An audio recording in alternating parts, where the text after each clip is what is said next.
Janasena party బలోపేతంలో భాగంగా గత 3 రోజులుగా కూడా విశాఖపట్నంలో జనసేన అధినేత పవన్ కళ్యాణ్ ఆధ్వర్యంలో కూడా వివిధ రకాల కార్యకర్తలతో కూడా మీటింగ్ జరుగుతుంది. మొదటి రోజు చూస్తే లెజిస్లేటివ్ ఎవరైతే ఎమ్మెల్యేలు ఎంపీలు మరోవైపు పార్లమెంటు సభ్యులు మరోవైపు ఎమ్మెల్సీలకు సంబంధించి వాళ్ళతో మీటింగ్ ఉంది. రెండో రోజు క్రియాశీల కార్యకర్తలు 2 రాష్ట్రాల్లో ఉన్న క్రియాశీల కార్యకర్తలు మరోవైపు 25 ఎంపీ స్థానాల్లో ఉన్న కార్యకర్తలు అందరికీ కూడా నిన్న పవన్ కళ్యాణ్ మీటింగ్ నిర్వహించారు. మొత్తం చూస్తే రానున్న రోజుల్లో గ్రామ స్థాయిలో బూత్ స్థాయిలో కూడా పార్టీని బలోపేతం చేయాలనేది కూడా ఉద్దేశం. మరోవైపు చూస్తే ఈ రోజు మూడవ రోజు ఎట్టి పరిస్థితుల్లో కూడా ఈ రోజు మధ్యాహ్నం 3 గంటలకి మీటింగ్ స్టార్ట్ అవుతుంది. మధ్యాహ్నం 3 తర్వాత పవన్ కళ్యాణ్ ఇక్కడికి వచ్చి కూడా మాట్లాడే పరిస్థితి అయితే కనిపిస్తుంది. సాయంత్రం 5 తర్వాత రాత్రి 8-9 వరకు కూడా మీటింగ్ కొనసాగుతుంది. మరోవైపు చూస్తే అంటే పార్టీని గ్రామ స్థాయిలో బలోపేతం చేయడంతో పాటు ఈ సంవత్సరాల కాలంలో పార్టీ చేసిన అనేక కార్యక్రమాలకు సంబంధించి కూడా దీంట్లో మాట్లాడే అవకాశం ఉన్నట్టు కూడా జనసేన నాయకులు స్పష్టం చేస్తున్నారు. ఏడాది సంవత్సరం 13-14 నెలలు అయింది.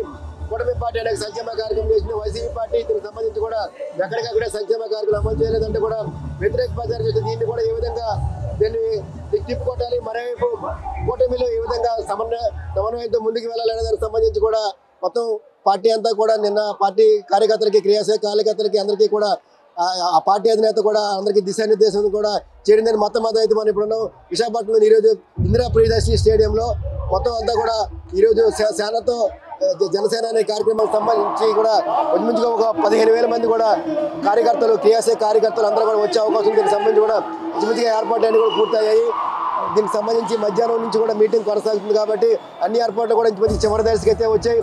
మొత్తం మీద ఎటువంటి కార్యకర్తలకు ఎటువంటి ఇబ్బందులు లేకుండా అన్ని స్థాయిలో కూడా ఏర్పాట్లు అయితే పూర్తి చేసే ఇంచుమించుగా 1000 మంది వరకు కూడా పోలీస్ సిబ్బంది అయితే ఎక్కడ ఎటువంటి ఇబ్బందులు కూడా లేకుండా 1000 మంది పోలీస్ సిబ్బంది మొత్తం అంతా కూడా దీన్ని దాని అండర్లోకి తీసుకోవడం జరిగింది. మరోవైపు జనసేనకు సంబంధించి మరోవైపు 400 మంది కార్యకర్త అంతా కూడా ఎక్కడికక్కడే కూడా దీనికి సంబంధించి లోనకి అంటే క్రియాశీల కార్యకర్తలు వచ్చినప్పుడు వారిని లోనకి పంపించడం, మరోవైపు వారికి ఎటువంటి ఇబ్బందులు లేకుండా కూడా చూసుకోవడం, మొత్తం ఇటువంటి కార్యక్రమాలకు సంబంధించి కూడా వారంతా చూసుకుని జరుగుతుంది.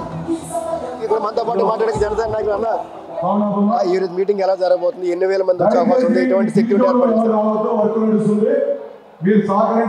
ఈరోజు దాదాపు 12 నుండి 14,000 మంది కార్యకర్తలు ఆంధ్రప్రదేశ్ తెలంగాణ నుండి రాబోతున్నారు.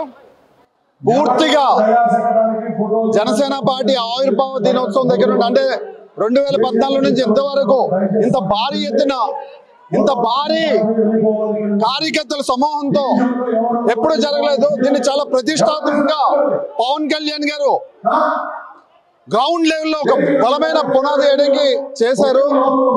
దీనికి ఖచ్చితంగా ఇది విజయవంతం జరగాలని వాలంటీర్ వ్యవస్థ దగ్గర 400 మంది పెట్టాం. అదేవిధంగా పోలీస్ వ్యవస్థ 1000 మంది ఉన్నారు. ఖచ్చితంగా ప్రతి ఒక్కరు కూడా వాటర్ బాటిల్ దగ్గర నుంచి కానీ లేదంటే మజ్జిగ ప్యాకెట్లు కానీ లేకపోతే వచ్చే వాళ్ళకి ఫుడ్ కానీ దాదాపు 14,000 మందికి కూడా ఫుడ్ ఏర్పాట్లు చేస్తాము. అంత సక్రమంగా జరుగుతుంది. ఇది విజయవంతం జరగడానికి రాష్ట్రంలో నలుమూలలో ఉన్న ఎమ్మెల్యేలు కానీ ఎంపీలు కానీ జనసేన పార్టీకి సంబంధం అదేవిధంగా నాయకులు కానీ ఈ మొత్తం అందరితో కూడా ఒక బలమైన కమిటీ కూడా వేశారు. ప్రతి కమిటీ కూడా ఒక బాధ్యతాయుతంగా పనిచేసి ఏదైతే పవన్ కళ్యాణ్ గారు ఈరోజు మెసేజ్ ఇవ్వబోతున్నారో కార్యకర్తలకి వచ్చే మార్చి 14వ తారీఖు అయ్యేసరికి చాలా బలమైన పునాదితో దేశంలోనే జనసేన పార్టీ బలమైన రాజకీయ పార్టీగా ఎదిగే విధంగా తన పునాదులు అయిపోతున్నారు. దానికి ఇది స్టార్టింగ్ పాయింట్ అని నిన్న మాకు మీటింగ్ లో చెప్పారు.